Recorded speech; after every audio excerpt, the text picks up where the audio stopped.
Welcome to my channel. I'm Scott, and in this video I am going to walk you through the process of valuing Chevron stock by analyzing their financial statements and dissecting their financial ratios so we can determine if it's a buy or a sell. Chevron is engaged in every aspect of the oil and gas industry. They do everything from hydrocarbon exploration and production, refining, marketing and transport, chemicals, manufacturing, sales, and power generation. The company is headquartered in San Ramon, California, and was founded in 1879. The ticker trades on the New York Stock Exchange, Mexican Bolsa, Deutsche Börse, Swiss, Xetra, Colombia, Santiago, EuroTLX, London Stock Exchange, Vienna, and Brussels Stock Exchange. Let's get started with the model. This is a large cap company, 305 billion market cap. They're trading at $155 a share, and they have 1.9 billion shares outstanding. Let's look at their financials. The way you value a company is you estimate the free cash flows into the future, and then you discount those numbers back to today's value. That's what we're doing in this video. And free cash flow is cash flow from operations minus capital expenditures. So you can see that cash flow is really high in the trailing 12 months at close to 25 billion. With the high price of oil, companies like this are generating more cash flow than ever. Net income is the profit or loss on the income statement. It's revenue minus expenses. They did have a negative in 2020 due to low oil prices, but then it jumped way up to 21 billion in the trailing 12 months. Revenue is the sales for the company, and that almost doubled from 2020 to the trailing 12 months. And they're not really selling more gas. It's just the price of the gas is so much more expensive. They're bringing in that much more revenue. This is the company's income statement. The top line is the revenue, the sales. Below that is the cost of revenue. These are the expenses directly related to generating the revenue. Revenue minus cost of revenue gives you your gross profit, and that grows a lot from 30 billion up to 55 billion. You can see how much more profitable they are over the years. Their margins in 2019 were 22%, which is gross profit over revenue.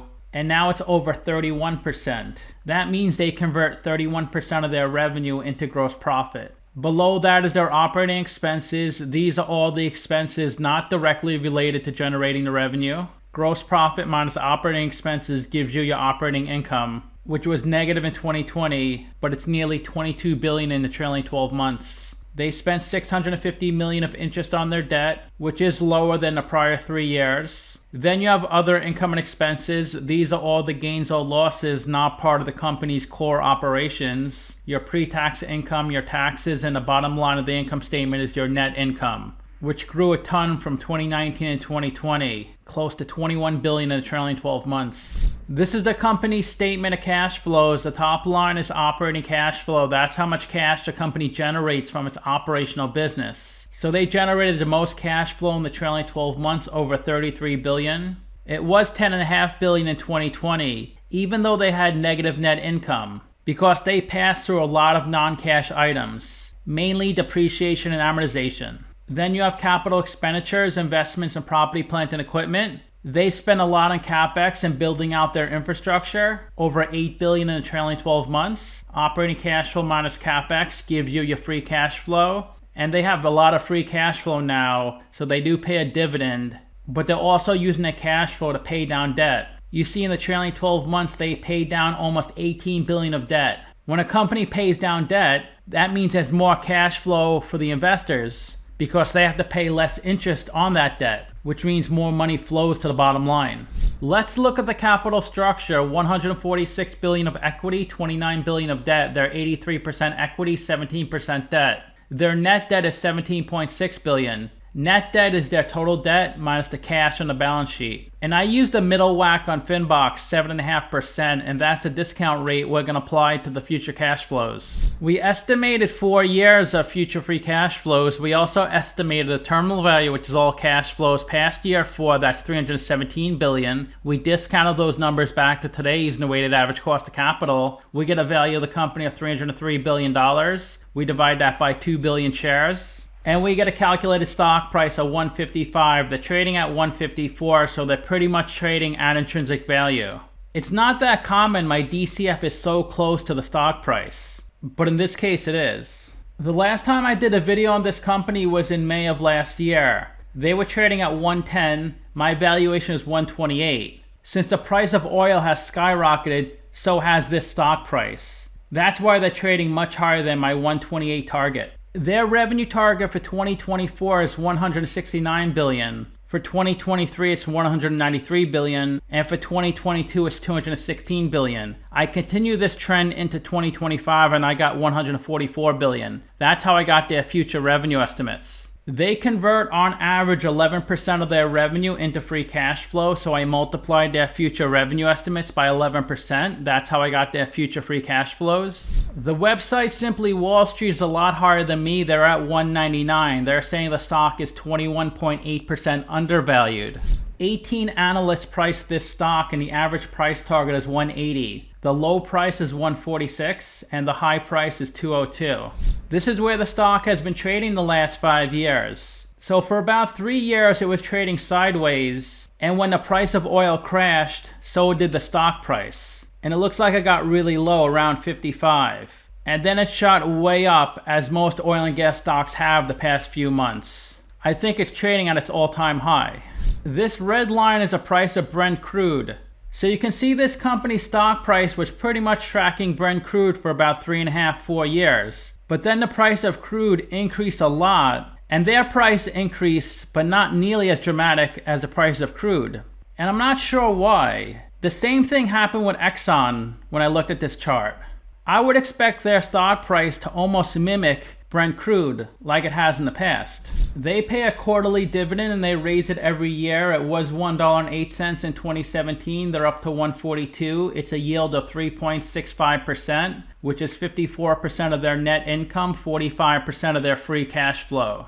Their yield has been pretty steady the past 10 years. It did jump up a lot in 2020 and 2021 when the stock price came down a lot. But the yield has been coming down the past year because the stock price has been coming up so much. And the forecast is for the yield to be 4% by 2024. The last time they did a stock split was 18 years ago, a 2-for-1. They also did a 2-for-1 in 94, 81, and 73.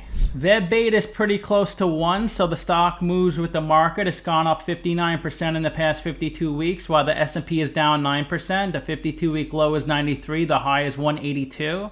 And the stock is trading between its 50-day and 200-day moving average. This is a pretty popular stock. 10 million shares are traded each day. Of the 2 billion shares outstanding, 1.8 billion are on float, 72% are held by institutions, and a little over 1% of the shares are shorted.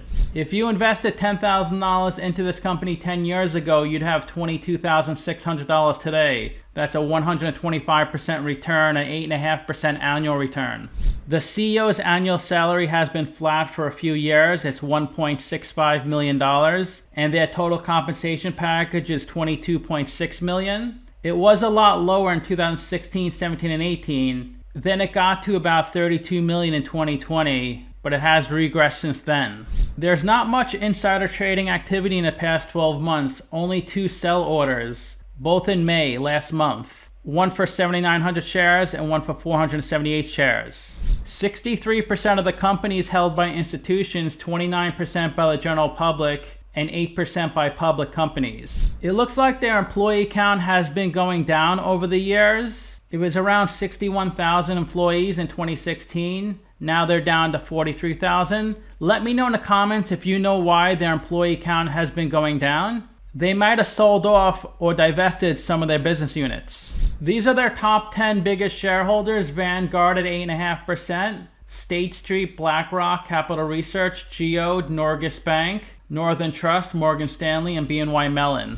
Let's look at their financial ratios. They have a good PE at 15, that's stock price over earnings per share. Better than a market median of 20, a market average of 30. Also a really good price to sales of 1.7, a good price to book of 2.1. And their price to free cash flow is 12.3. That's stock price over free cash flow per share. Their return on invested capital is 10.6%. The way you calculate that, you take their operating income, multiply by 1 minus the tax rate, and you take that number and divide by their equity plus net debt. Net debt is their total debt minus cash. They can cover their interest payments 33 times. That's operating income over interest expense. They have an ROE of 14%. That's net income over equity, a lot higher than the market median and average. They have a good current ratio of 1.4 and a quick ratio of 1.2. Quick ratio is current assets minus inventory over current liabilities. They generated $25 billion of free cash flow in the trailing 12 months. They have $13.5 billion of working capital, and they paid out over $11 billion of dividend payments. So it does appear the company is pretty well capitalized.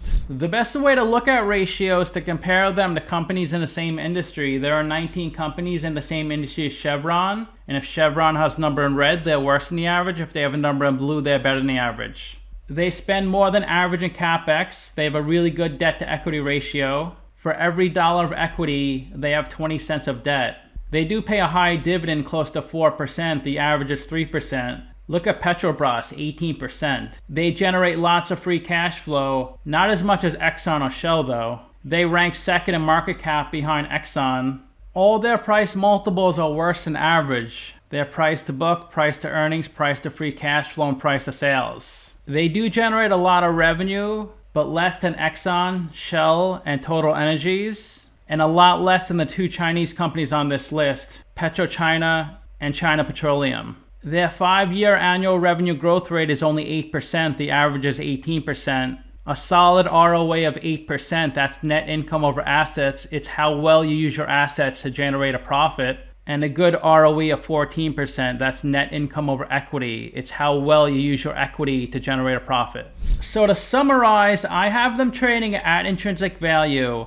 And these large oil and gas companies are great for a long-term hold. So if you plan to hold 10, 20, 30 years, you can't go wrong with stocks like this. Because you always get your consistent dividend. They're probably going to always be around. And when the market's really bad, like it is now, oil and gas stocks tend to be good hedges. But if you buy it now, it may come down a lot over the next couple of years. Although maybe it will go up another 20 or 30% over the next couple of months. Because there's still lots of uncertainty in the market with high inflation, the war going on. I rank their free cash flows 9 out of 10, their revenue 9 out of 10, and their ratio 6 out of 10. So let me know what you think. Give this video a like, subscribe, or comment below. Also, if you'd like to get a custom valuation or just support the channel, you can become a member by clicking on the link in the description below. Thanks for watching.